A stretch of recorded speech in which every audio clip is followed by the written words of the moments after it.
ভারতে প্রশ্নপত্র ফাঁসকে কেন্দ্র করে দেশজুড়ে ক্ষোভ আর শিক্ষামন্ত্রী ধর্মেন্দ্র প্রধানের পদত্যাগের দাবিতে উত্তাল রাজপথ।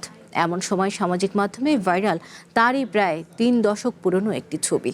১৯৯৭ সালে ওড়িশায় প্রশ্ন ফাঁসের প্রতিবাদে সাধারণ শিক্ষার্থীদের নিয়ে রাজপথে নেমেছিলেন তিনি।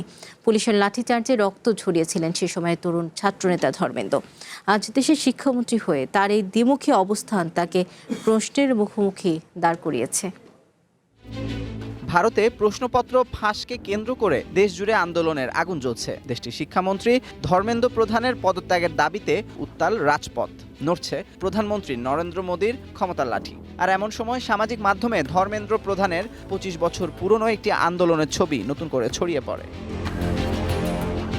২০২১ সালে প্রকাশিত দ্য ইন্ডিয়ান এক্সপ্রেসের একটি প্রতিবেদন অনুযায়ী ১৯৯৭ সালে ওড়িশায় একটি পরীক্ষার প্রশ্নপত্র ফাঁসের অভিযোগ উঠেছিল। সে সময় ধর্মেন্দ্র প্রধান একজন তরুণ ছাত্রনেতা এবং অখিল ভারতীয় বিদ্যার্থী পরিষদ ABVPর জাতীয় সচিব ছিলেন। পরীক্ষা ব্যবস্থার স্বচ্ছতা ও দোষীদের শাস্তির দাবিতে তিনি সাধারণ শিক্ষার্থীদের সঙ্গে রাজপথে নামেন।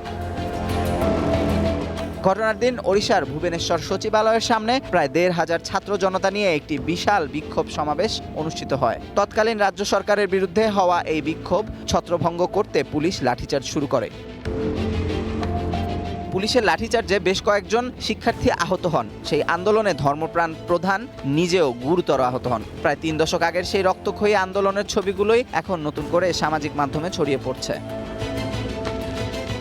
১৯৯৭ সালে ধর্মেন্দ্র প্রধান কোনো সরকারি পদে ছিলেন না, বরং একজন ক্ষুব্ধ ছাত্র প্রতিনিধি হিসেবে প্রশ্ন ফাঁসের বিরুদ্ধে লড়াই করেন। কিন্তু এখন তিনি নিজেই দেশের কেন্দ্রীয় শিক্ষামন্ত্রী। সমালোচকদের মতে যিনি একসময় নিজে প্রশ্ন ফাঁসের বিরুদ্ধে আন্দোলন করে আহত হয়েছেন, আজ তারই দায়িত্বে থাকা পরীক্ষায় বারবার এমন বিশৃঙ্খলা একেবারেই বিপরীত চিত্র তুলে ধরে। Amanur Rahman, one international desk.